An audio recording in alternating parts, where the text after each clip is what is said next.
Hey,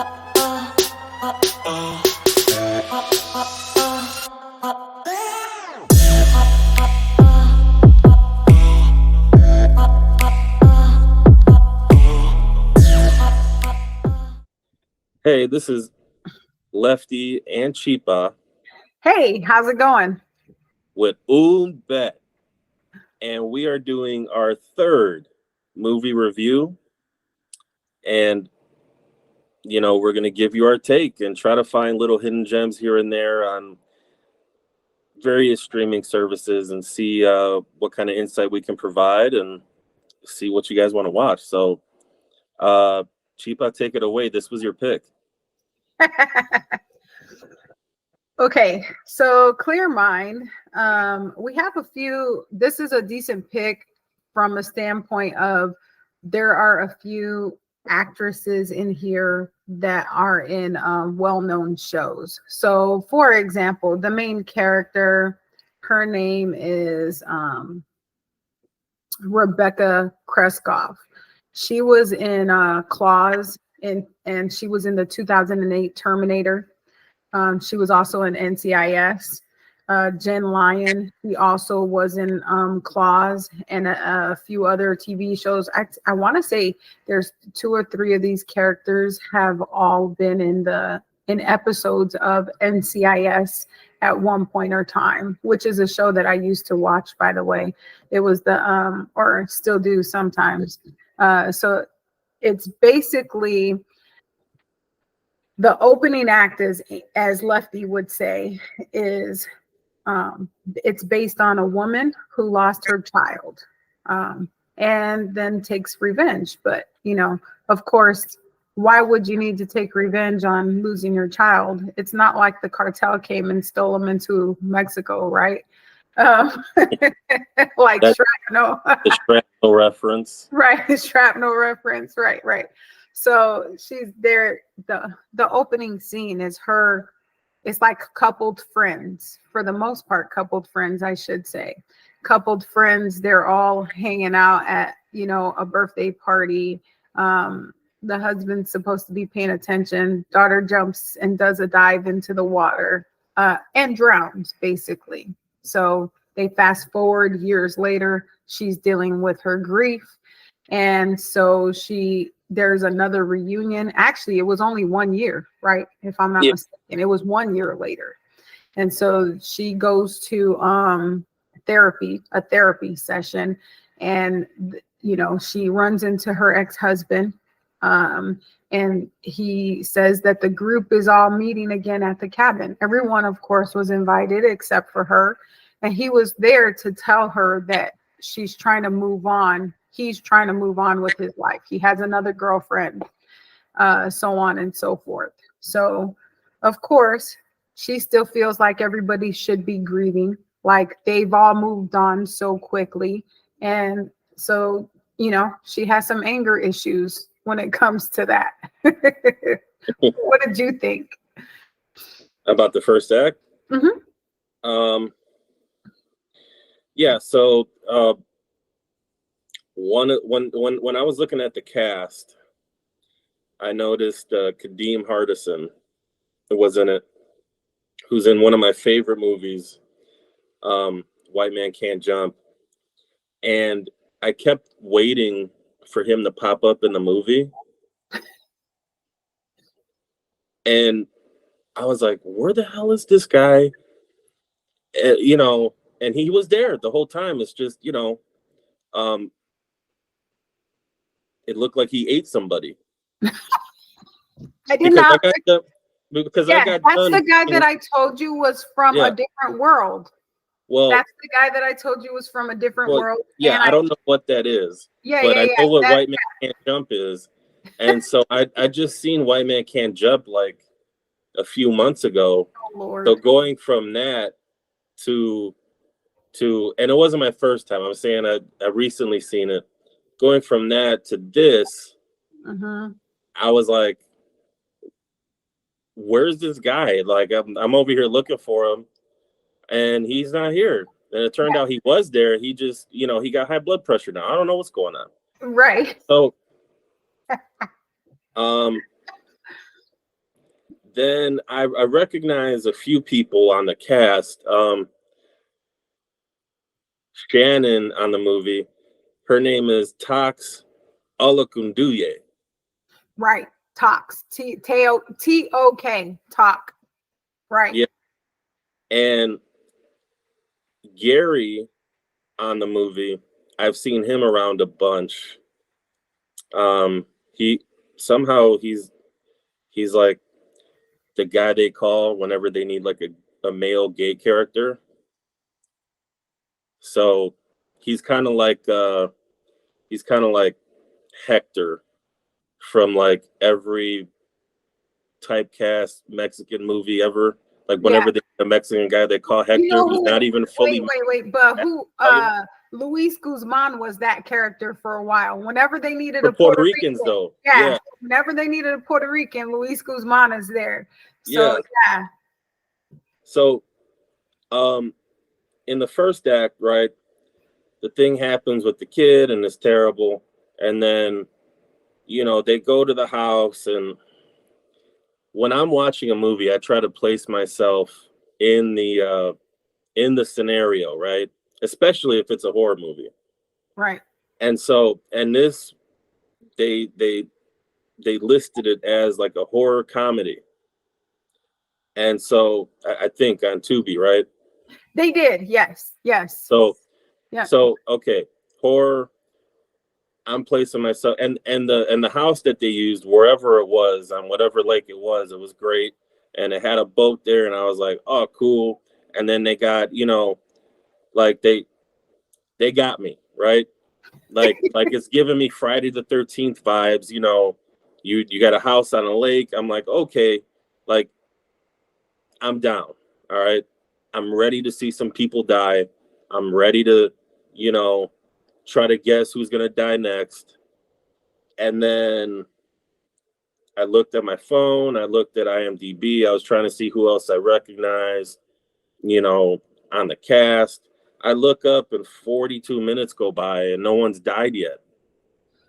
And I'm like, what kind of horror movie is this where they basically got a setup for a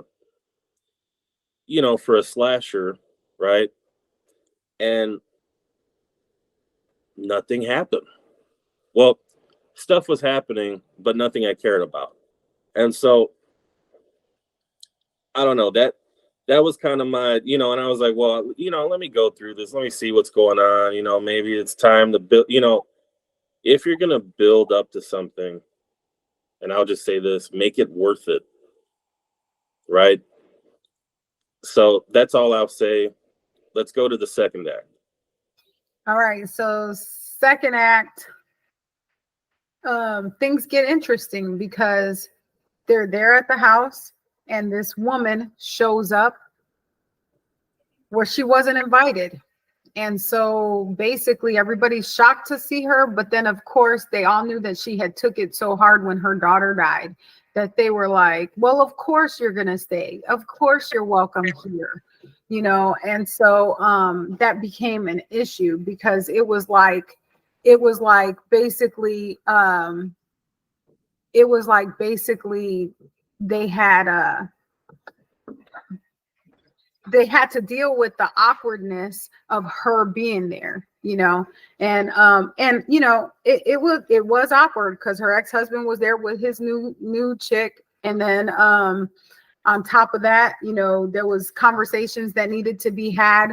There was, I want to say, at some point they were questioning whether or not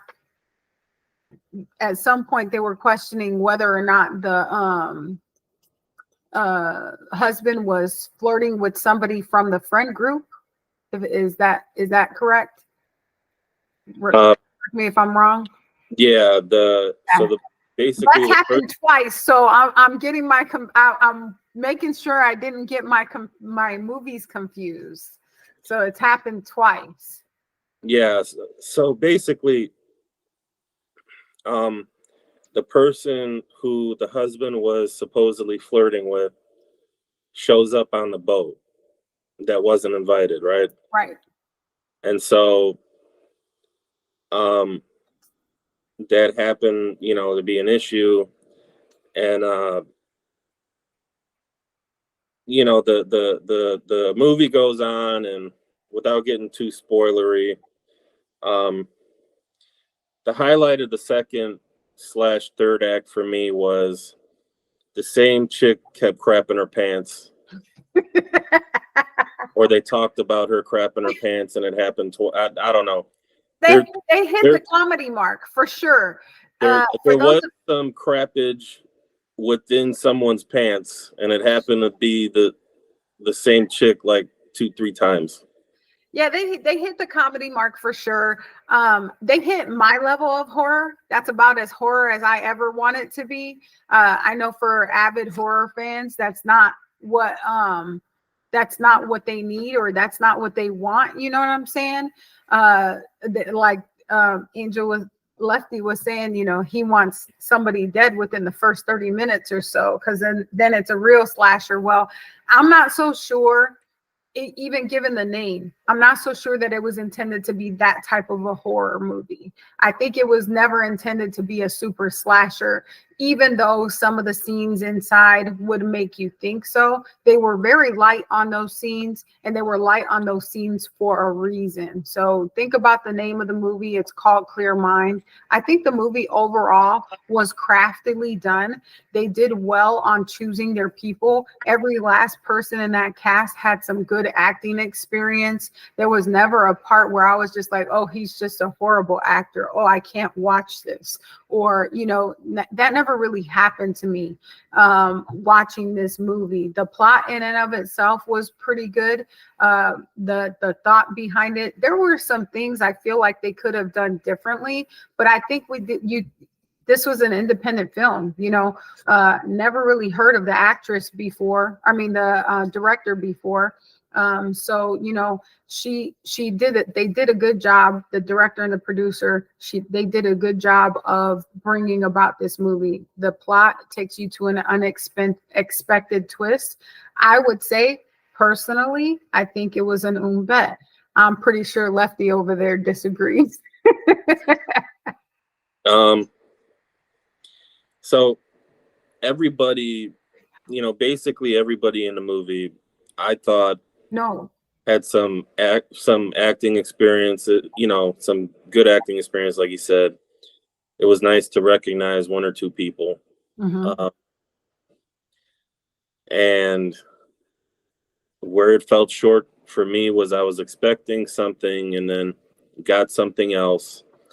And then I wasn't convinced that the killer was convincing enough for me to be the killer. And then at some point, without getting spoilery, I was asking myself, what are the stakes of what I just watched? Right. Which is part of the twist in the movie. And so, was it terrible? No.